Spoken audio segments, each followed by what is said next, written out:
हाँ जी, इस वीडियो में ना मैंने आप लोगों को पूरा इंग्लिश ऐसे लिखने का मेथड बताना है, शुरू से लेकर एंड तक विद सैम्पल। क्योंकि आप लोगों की बहुत ज़्यादा रिक्वेस्ट थी कि मैडम पूरा स्ट्रक्चर जो है वो एक ही वीडियो में अपलोड कर दें। तो ये आप लोगों की आसानी के लिए ना मैं पूरा स्ट्रक्चर जो है वो आप लोगों को समझाने लगी हूँ। मैं आपको बताने लगी हूँ कि आउटलाइन क्या होती है और वो आप लोगों ने कहाँ पर लिखनी होती है और इसका पर्पज़ क्या है और इसका मेथड क्या है, ठीक है। दूसरे नंबर पर मैं आप लोगों को थीसिस स्टेटमेंट के बारे में भी बताऊंगी और इसकी पोजीशन भी बताऊंगी। तीसरे नंबर के ऊपर मैं आप लोगों को पूरा इंट्रोडक्शन लिखने का मेथड विद सैंपल बताने लगी हूँ। फोर्थ के ऊपर जो है वो मैं आपको बॉडी और बॉडी की इम्पोर्टेंस भी समझाने लगी हूँ। और फिफ्थ नंबर के ऊपर आप लोगों को मैं कंक्लूजन भी बताऊंगी। तो अगर आप लोग ये वाली पूरी वीडियो देख लेते हैं ना, पूरा स्ट्रक्चर आप लोगों का कवर हो जाएगा। अच्छा, स्ट्रक्चर को कवर करने से पहले ना थोड़ा सा आप लोग ऐसे राइटिंग के बारे में सीख लो कि ऐसे राइटिंग होती क्या है। अगर आप लोगों को ये आइडिया मिल जाए ना कि ऐसे होता क्या है और वो आप लोगों से एक्सपेक्ट क्यों करता है कि आप लोगों ने रिसर्च बेस्ड ऐसे लिखना होता है। देखो, ऐसे के लिए ना आपने याद रखना है कि आपको ना एक टॉपिक दे दिया जाता है। अब ये टॉपिक है ना, इसके ऊपर आपने अपनी अंडरस्टैंडिंग के अकॉर्डिंग अपना एक स्टांस ले लेना होता है। वो जो आप लोगों को टाइप ऑफ ऐसे कहा जाता है ना, तो उस टाइप में बेसिकली डिसाइड हो जाता है कहाँ पर कैसे और क्यों स्टांस लेना है, ठीक है। टाइप का वैसे ओवरऑल ऐसे के साथ कोई खास लिंक नहीं होता, अगर आपको पता हो कि कहाँ पर कौन से डिस्कोर्सेज को यूज़ करना है। तो वैसे तो मैं जब बच्चों को ऐसे राइटिंग करवाती हूँ ना, तो मैं ड्यूरिंग सेशन उनको खुद से ऐसे टेम्पलेट्स प्रोवाइड कर देती हूँ कि अगर उनको नहीं भी ना पता कि कौन सी टाइप के लिए कौन सा स्ट्रक्चर फॉलो होगा, कहाँ पर कौन कौन से डिस्कोर्सेज लगने हैं, तो वो टेम्पलेट इनफ होती है। लेकिन आप लोगों को भी मैं गाइड कर देती हूँ कि आप लोगों की ऐसे राइटिंग पता क्या होती है। जैसे अगर वो आपसे कहता है ना, N analysis of education system of Pakistan, ठीक है। तब ये देखो, सपोज कर लेते हैं एक स्टूडेंट एक्स है, एक स्टूडेंट वाई है और एक स्टूडेंट जी है। अब इन तीनों का एनालिसिस जो है ना वो डिफरेंट होगा। हो सकता है एक स्टूडेंट की जो रिसर्च है उसके अकॉर्डिंग वो पॉजिटिव एनालिसिस लगा दे, एक स्टूडेंट के अकॉर्डिंग जो है ना वो नेगेटिव लगा दे, और एक का जो है ना वो न्यूट्रल स्टांस, उसके रिसर्च आइडियाज ऐसे हों कि उसको एक्स वाले भी आइडियाज पता हो और वाई वाले आइडियाज भी पता हो, और वो उसके अकॉर्डिंग अपना एक जो है ना वो स्टांस बना ले, ऐसा भी पॉसिबल है। तो इसलिए फिर आप लोगों ने ये याद रखना होता है, कोई भी जो ऐसे होता है उसमें आप लोगों ने पहले अपना एक स्टांस जो है वो सेट करना होता है।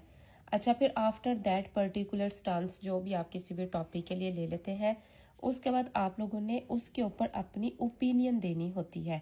और वो जो ओपिनियन होती है ना, वो अकॉर्डिंग टू योर स्टांस होती है, जो आपकी आउटलाइन में निकल रही होती है। आप लोगों की हर आउटलाइन में बेसिकली अगर आप ये भी कह दो ना कि आपका जो टॉपिक है वो आपकी थीसिस है, और थीसिस के लिए आप लोगों ने अपना एक स्टांस बना लिया, अब उस स्टांस के अकॉर्डिंग आपने ओपिनियन देना शुरू कर दिया, तो ये भी गलत नहीं होगा, ठीक है।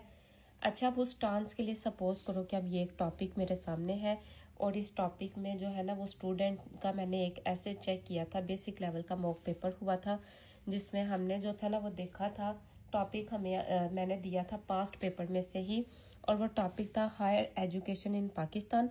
और उस हायर एजुकेशन इन पाकिस्तान में इल्स एंड रेमेडीज जो थी ना वो डिस्कस की हुई थी।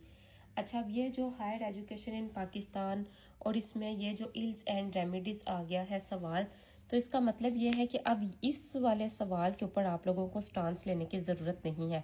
ये बड़ा सीधा क्वेश्चन है। सीधा क्वेश्चन ये है कि इसमें आपने इल्स और रेमेडीज बतानी है, बस। अब आपका बेसिकली वो जो स्टांस में बात कर रही थी ना, आपका स्टांस भी यही है कि आपने इल्स एंड रेमेडीज को एक्सप्लेन करना है, और अब आपकी जो ओपिनियन निकलेंगी वो इल्स एंड रेमेडीज के ऊपर ही होंगी। जैसे यहाँ पर लिखा गया है हायर एजुकेशन इन पाकिस्तान जो है ना वो उसकी स्टेट बताई गई है। उसके बाद जो है ना वो ये एक इल्स वाला पूरा लिखा गया है। फिर आगे जो है ना वो रेमेडीज बता के, तो वो जो है ना वो लिख दिया है कि however remedial measures are directly needed. बेहतर ये होता है कि आप मेजर्स बता दो, ठीक है। अच्छा, अब ये जो मेजर्स मतलब ये एक सीधी सीधी थीसिस थी ना, इसलिए मैंने पूरी पढ़ी भी नहीं और सीधा सीधा आप लोगों को एक्सप्लेन कर दिया है। अब इसके लिए देखो, स्टूडेंट के जो ओपिनियन है वो जो ऊपर आप लोगों ने इल्स लिखी थी, तो यहाँ पर कुछ इल्स जो है ना उसने एक्सप्लेन करती हैं। अच्छा, यहाँ पर बहुत से लोग जो है ना वो केस इन पॉइंट मेंशन कर रहे होते हैं। मैंने अपनी बहुत सी वीडियोस में बताया है केस इन पॉइंट की कोई खास ज़रूरत नहीं होती, वो आप लोगों के बॉडी पैराग्राफ्स में खुद ब खुद आ जाते हैं। लेकिन बेहतर ये होता है कि आप लोग सब हेडिंग्स वाली आउटलाइन बनाओ, जो फॉर्मेट मैं क्लास में फॉलो करवाती हूँ। ये तो बड़ा सिंपल था ना, इसको आपने ब्रेक कर लिया, पहले इल्स लिख दी, बाद में रेमेडीज लिख दी। अच्छा, ये इल्स एंड रेमेडीज वाला पेपर भी बच्चों का फेल हो जाता है। अब वो पेपर किन का फेल होता है? जो स्टूडेंट्स जो हैं वो रटा रटाया मटेरियल लिख देते हैं, बुकिश मटेरियल लिख देते हैं, या बड़े ही ऐसे आर्ग्यूमेंट्स लिख देते हैं जिसमें साफ पता चल रहा होता है कि आपकी कोई भी रिसर्च नहीं है। इस स्टूडेंट ने भी कोई बड़ी खास रिसर्च नहीं की हुई, और ये भी बड़ा सिंपल टॉपिक और बड़ा सिंपल आर्ग्यूमेंट्स के साथ लिखा गया है। क्योंकि ये बेसिक लेवल का था ना, जिसमें भी मैं मटेरियल प्रोवाइड नहीं करती, तो उस लिहाज से ये मैंने एक्सेप्ट कर लिया था। और ये भी अगर आप लोग देखो पीएमएस के लिए ये भी एक्सेप्टेबल ही होता है। सीएसएस का थोड़ा लेवल टफ होता है, तो उसके अकॉर्डिंग जो इसमें अभी आप लोगों को रिसर्च करने की ज़रूरत है, ठीक है। अच्छा, फिर उसके बाद जो है ना वो हम देखेंगे कि आप लोगों का फिर शुरू हो जाता है इंट्रोडक्शन। अच्छा, इंट्रोडक्शन के लिए मैं आप लोगों को बता दूं कि पहले ये देखो, ये आपने हेडिंग लिखी हुई है ना, 1 इंट्रोडक्शन। बेसिकली आप लोग इंट्रोडक्शन से इन हेडिंग्स को ओपन करना शुरू कर देते हैं। बहुत से स्टूडेंट्स ना यहाँ पर दोबारा थीसिस बना देते हैं, या इंट्रोडक्शन के पॉइंट्स लिखना शुरू कर देते हैं, वो भी नेसेसरी नहीं होते। थीसिस की जो आइडियल आप लोगों की पोजीशन है वो ये वाली पोजीशन है कि जहाँ पर आप लोगों ने ये टॉपिक लिखा और टॉपिक के अंदर आप लोगों ने थीसिस लिख दी। अच्छा, फिर इंट्रोडक्शन का मैं आप लोगों को अपना मेथड बता देती हूँ। 2 तरह के मेथड होते हैं। कुछ लोग जो है ना वो बैकग्राउंड के ऊपर और टॉपिक की एक्सप्लेनेशन में ही इंट्रोडक्शन लिख देते हैं। मेरा मेथड ये होता है कि हम इंट्रोडक्शन को किसी भी ओपनर के साथ ओपन करते हैं, उसका लिंकिंग सेंटेंस लगा के उसको सपोर्ट करते हैं। उसके बाद हम बॉडी जो है वो एक्सप्लेन करते हैं। बॉडी में आप लोगों की आउटलाइन के जो कॉज, जैसे यहाँ पर इल्स वाला पार्ट था, ठीक है, और इफ़ेक्ट्स वाला पार्ट लिखने से पहले आप लोगों ने जो है ना वो रोड मैप देना होता है। क्योंकि यहाँ पर तो सीधी सीधी इल्स एंड रेमेडीज पूछ ली गई थी, तो आपकी बॉडी में इल्स ही आने थे और इल्स के कॉजेज आने थे, और अगर आपने इफ़ेक्ट्स बताने हैं तो वो आने थे, ठीक है। इफ़ेक्ट भी विद रिस्पेक्ट टू इल्स ही होंगे, खुद से इफ़ेक्ट्स नहीं बना देने। फिर ये सॉल्यूशंस देने से पहले आपने रोड मैप देना था। विदाउट रोड मैप आप लोगों का इंट्रोडक्शन नहीं होता, और लास्ट पर कॉन्क्लूजन होता है। बहुत से लोग जो है ना वो थीसिस यहाँ पर दोबारा लिख देते हैं। मैं ऑप्टिमिस्टिक अप्रोच के ऊपर आप लोगों को कॉन्क्लूजन लिखवाती हूँ। अच्छा, ये वाला जो है ना ये मोस्ट रेकमेंडेड ये वाला आप लोगों का इंट्रोडक्शन का स्ट्रक्चर होता है। लेकिन कुछ लोग जो है ना वो बैकग्राउंड के ऊपर लिख रहे होते हैं, और वो बस कहानियाँ लिख रहे होते हैं। तो एक कैम्ब्रिज की एक बुक है, उसमें वो वाला मेथड भी है। लेकिन एफपीएससी के अगर आप लोग क्राइटेरिया के लिहाज से देखो तो ज़्यादा ये वाला मेथड फॉलो किया जाता है, जिसमें पूरे ऐसे कि आप लोग जो है ना उसको एक ग्लिम्स दे दो। क्योंकि इंट्रोडक्शन का पर्पज़ ही ये होता है कि आप लोगों ने आइडियाज़ को इंट्रोड्यूस करवाना होता है। आप उसको बताते हैं कि इस ऐसे में हम ये कुछ डिस्कस करने जा रहे हैं। अच्छा, ये एक इंट्रोडक्शन है, ये मेरे मेथड से लिखा गया हुआ है। इसमें आप लोग देखेंगे पहले रिपोर्ट होगी, फिर उसको सपोर्ट किया गया है, फिर उसकी जो है वो बॉडी बनाई गई है। बॉडी के बाद जो है ना वो प्रॉपर वे में यहाँ पर रोड मैप लेकर उसको कॉन्क्लूड किया गया है। फिर आ जाता है आप लोगों का बॉडी पैराग्राफ। बॉडी पैराग्राफ के ऊपर मैंने पहले भी जो है ना वो वीडियो अपलोड की थी, बड़ी डिटेल्ड वीडियो थी। इवन इंट्रोडक्शन के ऊपर भी वीडियो अपलोड की थी, वो भी बड़ी डिटेल्ड वीडियो थी, आप लोग वो भी ज़रूर देख लेना। यहाँ पर भी मैं आपको बता देती हूँ। बॉडी में आप लोगों ने पहले टॉपिक स्टेटमेंट, जिसको मैं ओपनर कहती हूँ, आप लोगों को टॉपिक जो है ना वो स्टेटमेंट कहने की भी ज़रूरत नहीं है। एग्जामिनर ने ये नहीं देखा कि आपके माइंड में टॉपिक स्टेटमेंट थी या की आइडिया था या कुछ भी। ओपनर याद रख लो, मतलब आउटलाइन को ओपन करना है, उसी को आप लोगों ने सपोर्ट करना है। यहाँ पर एविडेंस आएगा, ठीक है। फिर इसकी जस्टिफिकेशन आती है। बच्चे जस्टिफिकेशन लिखते ही नहीं, एविडेंस के बाद पैराग्राफ को एंड कर देते हैं, आपने ऐसा नहीं करना। और उसके बाद आप लोगों का कॉन्क्लूजन आता है। अच्छा, यहाँ पर एक आप लोगों ने बात याद रखनी है, there is a difference between introduction paragraph and body paragraph. Introduction paragraph में ना बेसिकली आप लोग पूरे ऐसे को ओपन करते हैं, बॉडी पैराग्राफ में स्पेसिफिक आउटलाइन ओपन होती है। इसलिए बॉडी पैराग्राफ कभी भी फैक्ट, एग्जाम्पल, रिपोर्ट या किसी भी कोटेशन वगैरह से ओपन नहीं होता।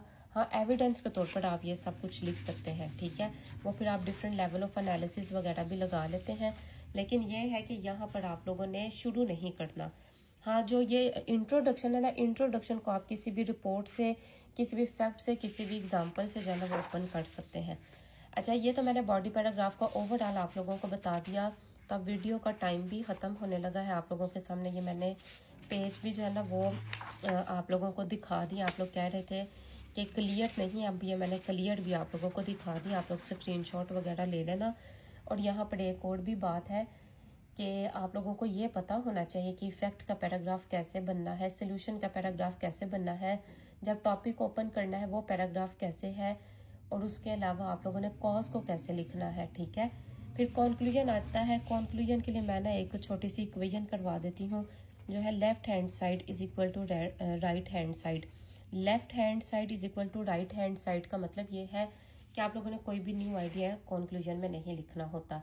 आप लोगों ने जो आइडियाज़ पीछे सारे के सारे ऐसे में लिखे हैं, वही आइडियाज़ आप लोगों ने यहाँ पर भी लिखने हैं।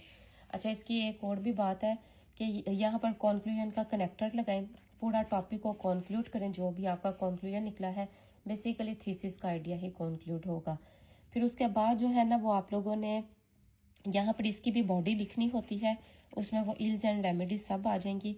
और लास्ट पर आप लोगों ने कॉन्क्लूडिंग रिमार्क्स लिखने होते हैं।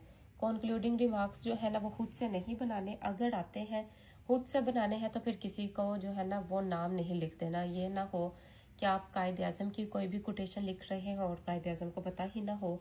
ठीक है, तो कॉन्क्लूडिंग रिमार्क्स में अगर आपको कोई रेलिवेंट जो है ना वो कोटेशन आती है, किसी भी पॉलिटिकल थिंकर की कोई बात याद आती है, वो आप लिख सकते हैं। अच्छा, यहाँ तक तो ये बात तो आप लोगों को समझ आ गई है। यहाँ पर ऐसे राइटिंग ख़त्म नहीं होती, ऐसे प्रैक्टिस एंड इवैल्यूएशन से ही आता है। ये आप लोगों को वीडियो जितनी मर्जी अच्छी समझ आ गई होगी ना, जब तक इसकी प्रैक्टिस नहीं करेंगे। ये तो इल्स एंड रेमेडीज़ है ना। अभी जिन बच्चों ने ये पूरी जो है ना वो वीडियो देखी है, जो कि 11 मिनट से भी ज़्यादा है, तो अभी आप लोगों से मैं बोलूँ ना कि मुझे higher education in Pakistan ills and remedies पर खुद से ऐसे लिख के दिखाओ, आपसे नहीं लिखा जाएगा जब तक आप लोग प्रैक्टिस नहीं करेंगे, इवैल्यूएशन नहीं लेंगे। तो अगर तो आप लोग सिंसियर हैं और अगर आप लोग जो है ना वो अभी इन 3 महीनों में बड़ी अच्छी तैयारी करना चाहते हैं, तो आप लोग मेरा सेशन ज्वाइन कर सकते हैं। ये वाला सेशन थोड़ा सा डिले हो गया है, लेकिन इंशाल्लाह हर सूरत हम लोगों ने 1 नवंबर से शुरू कर लेना है। आप लोग पहले लेट हो जाते हैं और जब सेशन शुरू हो जाता है ना, उस टाइम पर फिर आप लोग मैसेजेस कर रहे होते हैं। मैं आपको बता दूं कि इस साल मैंने कंपलसरी का भी एक ही बैच रखा था। अब दोबारा से जीएस से पाकिस्तान अफेयर्स और करंट अफेयर का सेशन नहीं आएगा। अब जो है वो इस्लामियात और ऐसे के सेशन आएंगे। इस्लामियात में रेगुलर प्लस जो है ना वो आप लोगों का एलीट सेशन है। एलीट में जिन बच्चों ने जून से शुरू किया था, अब तक जितना काम कवर कर लिया है ना, तो एलीट में मैं आप लोगों को वो सारा काम कवर करवाऊंगी। रेगुलर बच्चों का ड्यूरेशन कम होता है, तो इसलिए उनके लिए इतना पॉसिबल नहीं होता सब कुछ कवर करना। उनके लिए एक ये मैंने काम किया है कि पहले 60 डेज होते थे विद इन 3 मंथ्स, अब मैंने 60 डेज कंसेक्टिव कर दिए हैं। ठीक है, और कोशिश करूंगी कि उनको भी कुछ एक्स्ट्रा काम भी करवा सकूं। लेकिन अगर आप लोग चाहते हैं ना कि इसी अटेम्प्ट में ऐसे पास कर लें, और मेहनत करने वाले बच्चे हैं, मेहनत जो है ना वो फर्स्ट प्रियोरिटी होनी चाहिए, तो आप लोग मेरा एलीट सेशन जो है वो ज्वाइन कर लें। मेरे पास नंबर ऑफ स्टूडेंट्स जो है ना वो कम ही होते हैं। आप लोग ये ना सोचिएगा कि पता नहीं ये मैडम टाइम देंगी कि नहीं। जो मेरे स्टूडेंट्स हैं उनको तो पता है। और इस व्हाट्सएप नंबर के ऊपर आप लोगों ने कांटेक्ट करना है। अल्लाह हाफिज़।